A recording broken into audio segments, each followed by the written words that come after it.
गरम करके ले आती हूँ। बस ठीक है। डॉक्टर साहब, क्या हो गया आपको? नाश्ता भी नहीं किया अभी तक? कुछ नहीं, कितनी खामोशी हो गई है। अब तो कोई राब्ता भी नहीं रहा, ना कोई दस्तक की आवाज़, ना घंटी की। यूँ लगता है जैसे 1 साल से हम लोग इत्तकाफ पे बैठे हुए हैं। इन 12 महीनों में सब कुछ बदल गया है। पहली बार गर्मियाँ आई और बच्चे नहीं आए। पहली बार सर्दियाँ आई और बच्चे नहीं आए। आने वालों ने क्या आना था, जो थे वो भी छोड़कर चले गए। जाने वाले तो चले जाते हैं, मसला तो रह जाने वालों का होता है। मैं बाहर बैठती हूँ, कोई न कोई आ ही जाता है।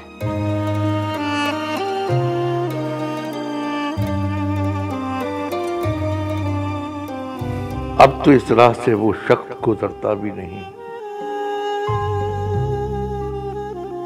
किस उम्मीद पर दरवाजे से झांके कोई आहट, कोई आवाज, कोई चाप नहीं। दिल की गलियां बड़ी सुनसान हैं। आए कोई, आए कोई।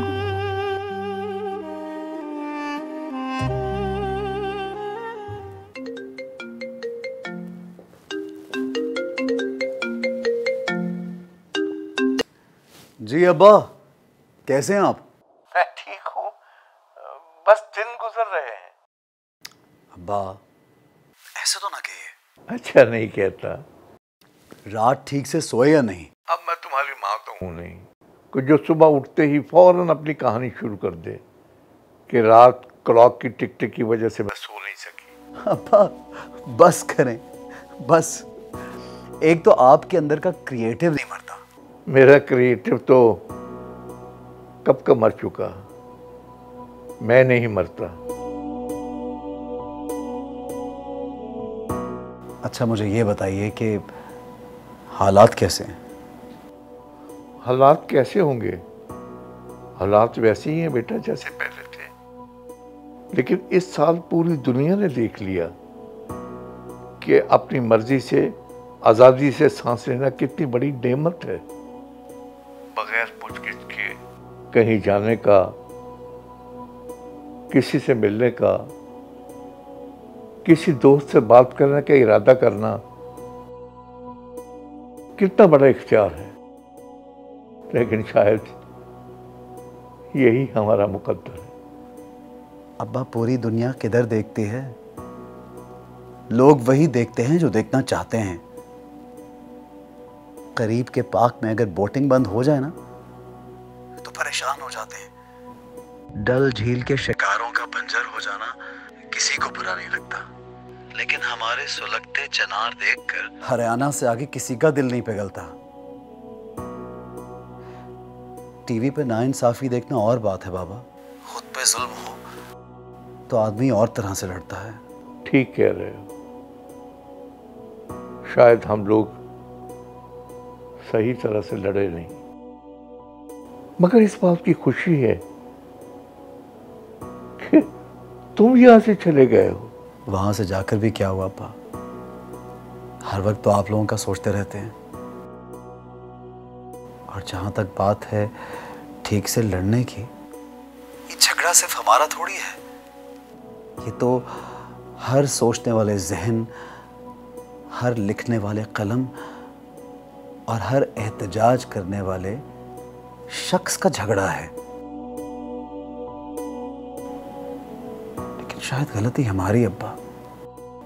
हम लोग दरअसल पैदा ही गलत वक्त और गलत जगह पे हुए हैं। जिस उम्र में दुनिया के कुछ बच्चे अपने ख्वाब पर्चियों पर लिखकर बोतलों में डालकर जमीन में दफनाते हैं या समंदर में बहाते हैं, हम अपने प्यारे जमीन में दफनाते हैं और अपना खून जेल में बहाते हैं।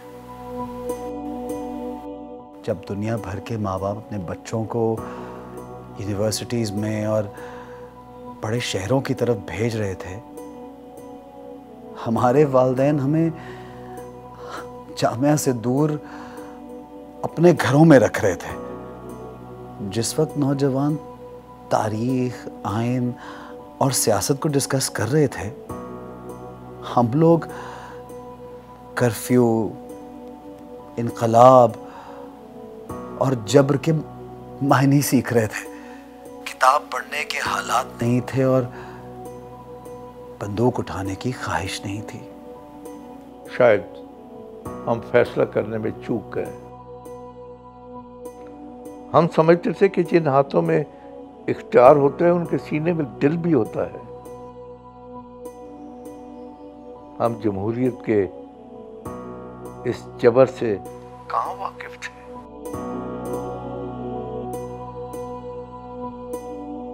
पूरी वादी पामाल हो गई और पूरे मुल्क से मुट्ठी भर आवाजें बुलंद हुई। हमारी कुल कायनात बर्बाद हो गई और मोहल्ले वालों को भी इकट्ठा करने की इजाजत नहीं मिली।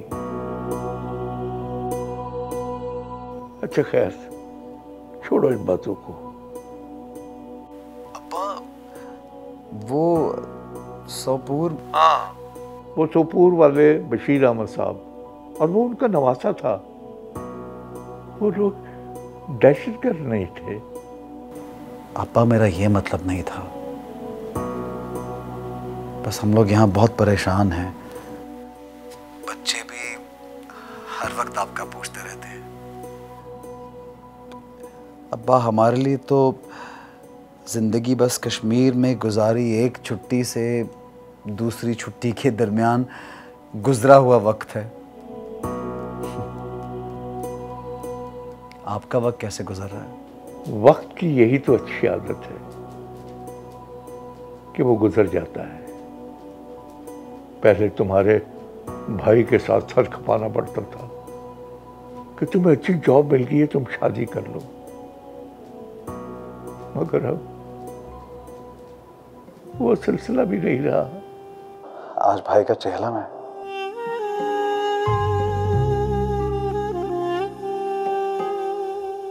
हाँ, आज उसकी सालगिरह भी है।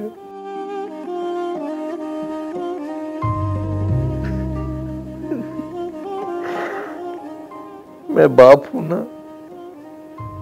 इसलिए दूसरी तरह से सोचता हूं। आप लोग बहुत अकेले हो गए होंगे ना? अकेला कहाँ हूं, कोई ना कोई आया रहता है और फिर वो अंद्राबी साहब के घर चले जाता हूँ और डार साहब के घर में भी महफिल जमा लेते हैं। और फिर ये फोन के ऊपर भी वक्त जो है वो गुजरता रहता है। सोचता हूँ कि अगर ये राब्ते भी ना होते तो क्या होता,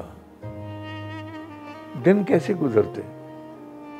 और तुम्हारी माँ तो अक्सर मुझे ये कहती है कि आपको डॉक्टर नहीं बल्कि श्रीनगर एक्सचेंज में ऑपरेटर होना चाहिए। अब्बा, मैं आपके पास वापस आ जाता हूँ। नहीं, सोचना भी नहीं। अब यहाँ क्या रह गया है? बस जिस वतन में तुम रहते हो उसी को अपना वतन बना लो। अब यहाँ तो तुम्हारे लिए कब्रें ही हैं। वतन जिंदों से होता है, जिंदानों से नहीं। बस तुमने यहाँ बिल्कुल नहीं आना। हाँ, अलबत्ता रोज तुम हमें फोन करते रहना, उसी से हमारी तुम्हारी मुलाकात भी हो जाएगी।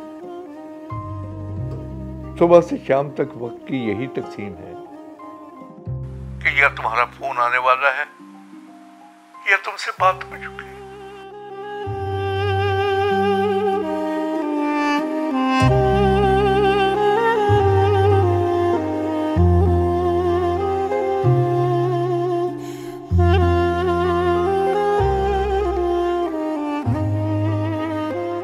बहुत इंतज़ार किया मगर कोई भी नहीं आया।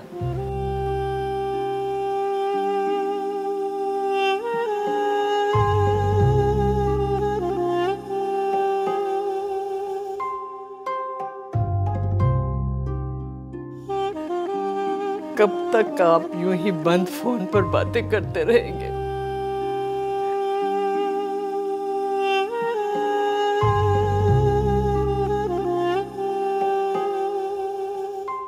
सिग्नल तो आते नहीं है यहाँ। सिग्नल? राब्ते बंद करने वालों ने वादी के मुकद्दर में मुस्तकिल खामोशी लिखती है।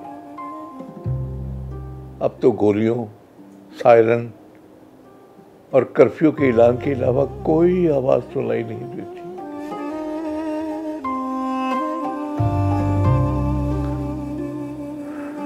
न दस्तक, न घंटी, कोई आवाज सुनाई नहीं देती। न दस्तक, न घंटी।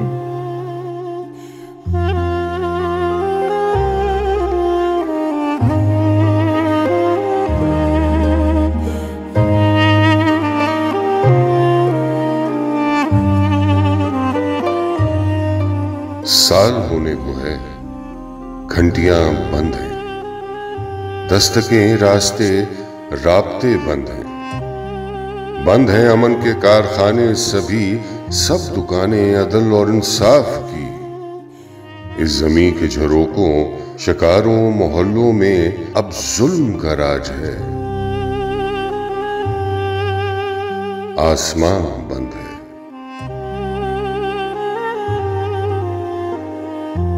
वादी जम्मू कश्मीर में कर्फ्यू के 365 दिन गुजरने के बाद भी राब्ते बहाल नहीं हुए। लाखों कश्मीरी अपने प्यारों की आवाजों को तरसते हैं। जबर का ये सन्नाटा दुनिया के ज़मीर पे पिछले 1 साल से दस्तक दे रहा है।